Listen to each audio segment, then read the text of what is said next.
यहाँ पर आपको टॉपिक दिया गया है कि दिए गए समीकरण युग्म को प्रतिस्थापन विधि से हल करें। क्या बोलते हैं बाबू कि प्रतिस्थापन विधि से आपको हल कर कर बताना है। प्रतिस्थापन विधि, ऐसे बहुत सारे विधि हैं रैखिक समीकरण में जो इसके माध्यम से समीकरण को हल कर विधि के माध्यम से हल किया जाता है। ऐसे बोल दिया जाता है कि हल करें, तो ऐसे आप सिंपल से क्या कर सकते हैं, हल कर सकते हैं, है ना। आप ध्यान समझने का प्रयास करिए, मैं आपको ध्यान समझाने का प्रयास करूंगा। चलिए इसको हम ध्यान समझने का प्रयास करते हैं। देखो बाबू, रैखिक समीकरण में बहुत सारे विधि होते हैं। यहाँ पर एक विधि दे दिया गया है, प्रतिस्थापन विधि। प्रतिस्थापन विधि किस तरह से हम इस समीकरण युग्म को हल करेंगे प्रतिस्थापन विधि से। ऐसे होता है वर्ज गुणन विधि, लुप्तीकरण विधि, है ना बाबू, और क्या है तुलनात्मक विधि। ऐसे बहुत सारी विधियां हैं जिसके माध्यम से समीकरण को हल किया जाता है। लेकिन यहाँ पर सिंपल से आपको यहाँ पर बोल दिया है कि प्रतिस्थापन विधि से आपको क्या करना है, हल करना है। मतलब बहुत सारे ऐसी विधियां हैं, लेकिन यहाँ पर एक टॉपिक दे दिया गया प्रतिस्थापन विधि। अगर यही क्वेश्चन अगर बोलता कि दिए गए समीकरण युग्म को लुप्तीकरण विधि से हल करें या तुलनात्मक विधि से हल करें या वर्गीकरण विधि से हल करें, तो उसके माध्यम से उसके अनुसार हम क्या करते, इस समीकरण युग्म को हल करते। लेकिन यहाँ पर क्या बोला है, प्रतिस्थापन विधि से आपको क्या करना है, हल करना है। घबराने वाली कोई बात नहीं है, चिंता करने वाली कोई बात नहीं है। बहुत ही सरल टॉपिक है, बहुत ही आसान टॉपिक है। इसको आप सरल तरीका से बना सकते हैं, सरल तरीका से हल कर सकते हैं।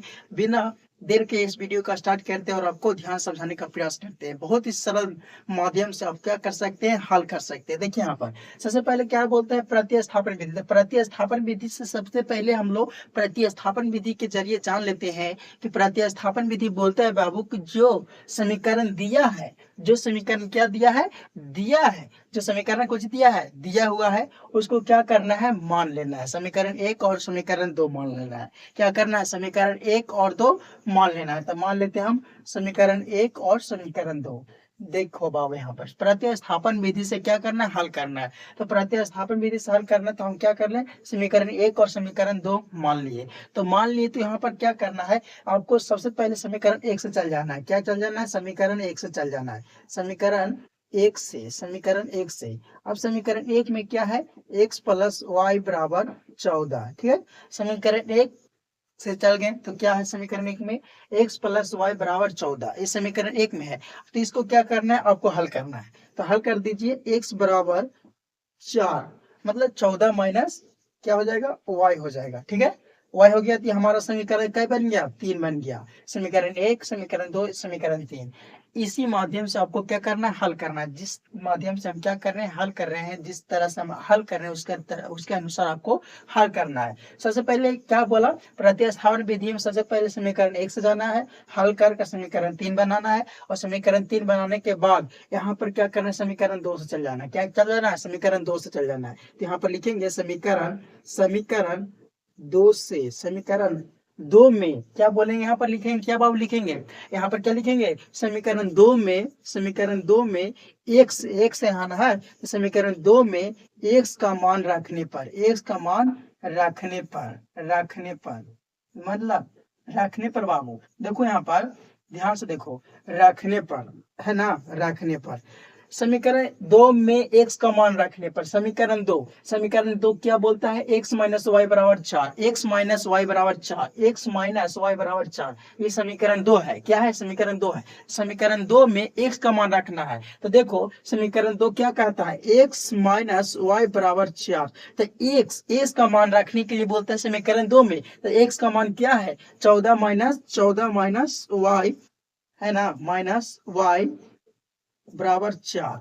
ये ना है समीकरण कई में, 2 में बोलता है ना बाबू, समीकरण 2 में x का मान रखने पर, x का मान यहाँ पर क्या लाए, 14 माइनस वाई। तो 14 माइनस वाई यहाँ पर क्या करिए, लिख दिए। अब लिख दिए तो इसको क्या कर दीजिए, जोड़ दीजिए। क्या करिए, जोड़ दीजिए। तो यह हो गया कि यहाँ पर हो गया ना, तो घट गया, मतलब जुट गया। माइनस वाई जुटेगा तो कितना हो जाएगा, 2y हो गया, माइनस 2y बराबर 4, ठीक है। अब यहाँ पर हम देखते हैं, इस स्टेप को यहाँ पर हम बनाते हैं ना। यहाँ पर क्या है, 14 माइनस 2y बराबर 4। तो यहाँ पर लिखेंगे हम 14 माइनस 2y बराबर 4। ठीक है, इसी वाला को हम यहाँ पर क्या करें, लिख दिए। अब जो है ना, तो जो से मिल रहा है उसको मतलब क्या करना है, घटा देना। जैसे 14 में से जैसे यहाँ है कुछ में प्लस में चलेगा, कुछ हो जाएगा माइनस में हो जाएगा, तो -2y बराबर 4 - 14। ठीक है, अब -2y बराबर हो गया, -14 में से 4 चल गया, प्लस 4 चल गया, तो क्या बचा, -10 बचा। क्या बचा, -10 बचा। और जो इकोची में है गुना में है, उधर क्या हो जाएगा, भागम हो जाएगा। मतलब -10 बटा -2 बराबर आ गया क्या है, 5। मतलब y हमारा क्या आ गया, 5 आ गया। हमारा y क्या आ गया, 5 आ गया। ठीक है, 5 आ गया। अब क्या कहता है बाबू, देखो यह बोल रहा था नियम कि प्रतिस्थापन विधि सबको हल करना है। तो प्रतिस्थापन विधि में सबसे पहले समीकरण 1 से जाना है। समीकरण 1 से आपको हल कर क्या करना है, समीकरण 3 लाना है। और समीकरण 3 लाने के बाद समीकरण 2 में x का मान को क्या करना है, रखना है। और रख कर उस समीकरण को हल करना है।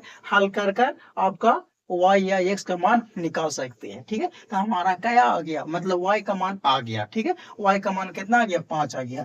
अब क्या, अब हमको x का मान निकालना है। कितना, किसका मान निकालना है, अब x का मान निकालना है, x का मान निकालना है। तो देखो बाबू, x का मान निकालेंगे तो x बराबर तो यहाँ पर दिया गया ना है 14 - y। तो हमें कौची में है, समीकरण 3 में है। तो समीकरण 3 में है, तो यहाँ पर हम लिखेंगे समीकरण समीकरण समीकरण 3 से। क्या बाबू, समीकरण 3 से। समीकरण 3 में क्या कहता है, x बराबर 14 - y। x बराबर 14 - 14 y। ठीक है, अब x का मान निकालना है, तो ये अपने आप निकल जाएगा। देखो यहाँ पर 14 है, और y कितना लाए, 5 लाए। तो x बराबर 14 - 5, मतलब 14 में से 5 चले गया, तो क्या बचेगा, 9 बचेगा। क्या बचेगा, 9 बचेगा। तो देखो आ गया, y बराबर कितना है बाबू, 5 है ना। y बराबर कितना, 5, और x बराबर 9। ये क्या है, आंसर है। यहाँ पर आपको क्वेश्चन भी दे सकता है, ऐसे एक दिए गए समीकरण जो उनको प्रतिस्थापन विधि से हल कर x और y का मान ज्ञात करें। तो x कितना आ गया, 9 आ गया, y कितना आ गया, 5। और समीकरण क्या बोल रहा था, x + y बराबर 14। मतलब x + y, मतलब x y को जोड़कर 14 आना चाहिए। तो x कितना लाए, 9 लाए, और y कितना लाए, 5। तो x + y जुटेंगे, मतलब 9 + 5 बराबर 14। याद गया, सिद्ध हो गया कि हमारा बनाया हुआ बिल्कुल सही है, बिल्कुल सही है। और यहाँ पर क्या है, x कितना है बाबू, x कितना है, 9 है। ठीक है, x यहाँ पर क्या रखते हैं, 9, और y मतलब y कितना लाए, 5 लाए। तो 9 में से 5 चल गया, तो क्या बचा, 4 बचा। मतलब बनाया हुआ बिल्कुल हमारा सही है, प्रतिस्थापन विधि से बनाया हुआ बिल्कुल सही है। आप इस तरह से बनाकर जांच कर सकते हैं, हल कर इस तरह से आप क्या कर सकते हैं, इस टॉपिक को मतलब आंसर को आप जांच कर सकते हैं, अपने से जांच कर सकते हैं, कंफर्म कर सकते हैं कि क्या हमारा बनाया हुआ समीकरण जो गलत है या सही है, या अपने से क्या कर सकते हैं, जांच कर सकते हैं। कब, जब आपको इस तरीका मालूम रहेगा तब आप क्या कर सकते हैं, जांच कर सकते हैं। सबसे पहले घबराना नहीं है, शांतिपूर्वक टॉपिक को हल करना है, समझना है, उसके अनुसार आपको हल करना है। जैसे यहाँ पर हम समझे क्या, प्रतिस्थापन विधि से बोल रहा था। प्रतिस्थापन विधि का नियम होता है, विधि होता है, उसके अनुसार हम क्या किए, इस टॉपिक, इस समीकरण को क्या किए, हल कर दिए, ताकि आपको आसानी से, आसान तरीका से, आप सरल भाषा से आप समझ सके, और सरल तरीका से आप क्या कर सकते, बना सकते हैं। तो यहाँ पर हो गया समीकरण 1 से चल गए, तो समीकरण 1 से चल गए, तो सबसे पहले समीकरण 3 लाए, और समीकरण 2 में x का मान रख दिए, तो हमारा हल आ गया y बराबर 5। और समीकरण 3 से गए तो हमारा x बराबर 9 आ गया। आप उम्मीद है कि बहुत ध्यान से समझेंगे। फिर मिलेंगे अगली वीडियो में, तब तक धन्यवाद।